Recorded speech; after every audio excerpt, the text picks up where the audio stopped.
Makanya jangan tapi memposting-posting nang pina anu, hati-hati juga dilah di internet. Memposting segala macam nang kita anu. Ini jar keluarga kami bahagia semacam. Ini jar anak kami lucu. Hati-hati. Kalau pina nang melihat tuh orang yang memiliki ain. Kalaupun hendak memposting dia tulisi bawahnya Masya Allah. Cermin kata kau dusta kan lu sudah ceritakan kan ke pian. Dulu di Shibam ada orang patah tangannya. Lalu orang Shibam ini berurut di Tarim. Lalu ada orang Tarim yang mengurut tangannya dan sembuh.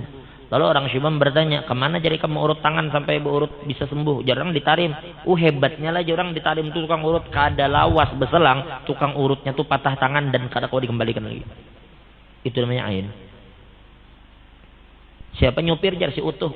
Itu dasar lihai. Mana nyupir jar dasar raja lihai. Kada lawas kecelakaan orang. Itu orangnya baik benar tuh jar, orang tuh soleh, dasar kagumnya dengan kebaikan orang. Kada lawas terbuka aib. Itu ain namanya. Bagusnya mobil orang tuh jar pina mantap, kada lawas kecelakaan.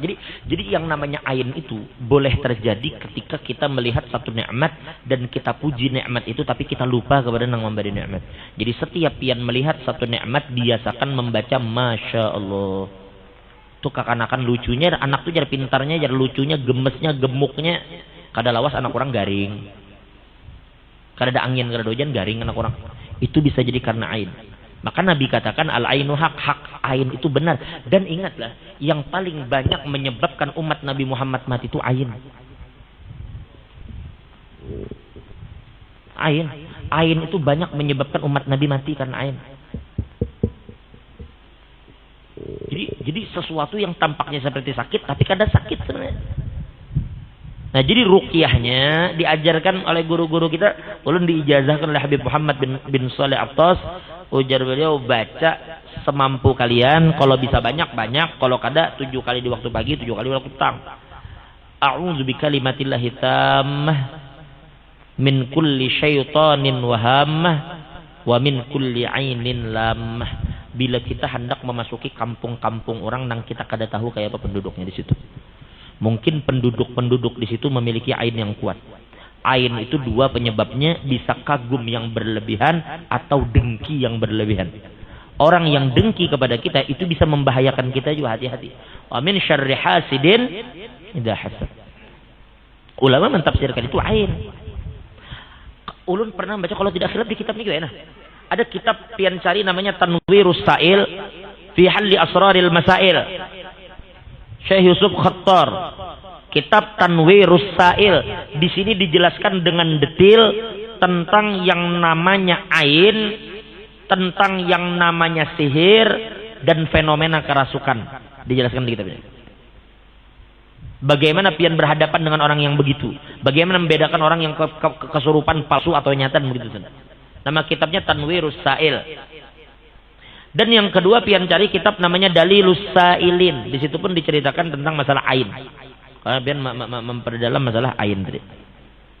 Jadi ibu-ibu lah hati-hati bila ada orang dengki, pian segera baiki orang itu. Jangan sampai kedengkiannya terus membahayakan kita. Makanya dengki itu wajar jika dikata al-hasad ya'kulul amal kama ta'kulun narul hatab. Orang yang dengki itu amalnya akan hancur seperti api yang memakan kayu bakar. Karena membahayakan orang itu maksudnya.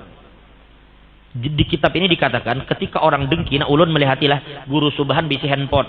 Lalu ulun dengki. Ulun iri melihat, kalau iri kenapa dengki? Dengki melihat handphonenya baru terus, handphone sering berganti terus dengki. Maka ujar ulama, mata orang yang dengki itu bisa mengeluarkan partikel-partikel yang kada kasat mata. Dan partikel itu akan sampai kepada benda yang diiri dan akan merusaknya secara gaib. Ini modelnya memang model sihir, tapi tanpa mantra, hanya bermula dari mata yang dengki. Satu, atau mata yang terlalu kagum dan lupa kepada Allah. Makanya ingat bila melihat sesuatu itu bagus, ucapkan Masya Allah bagusnya mobil ikam. Masya Allah luasnya rumah ikam. Masya Allah pintarnya anak ikam. Makanya lihat di rumah Buya Syarwani Balikpapan itu ganal tulisan mukarrarnya Masya Allah la quwwata illa billah. Di semua rumah orang-orang Arab hampir rata-rata di pintu rumahnya atau di atas ada tulisan Masya Allah la quwwata illa billah. Dan orang Arab itu termasuk orang yang paling takut dengan air. Pian buktikan bila pian tulak ke Arab, pian puji mereka. Anu Arab tuh. Mobil kamu ini bagus banget lah, mewah benar. Ini mobil hebat, kada bisa rusak. Lari ya pian, kaya apa aja pian bakal dikejarnya. Ini mengejar untuk apa? Hanya sekedar mengatakan tolong dia baca Masya Allah. Sekilo pian, sekilo lari, sekilo dikejarnya. Demi mereka mencari kalimat Masya Allah tadi untuk menangkal ain tadi. Allah alam.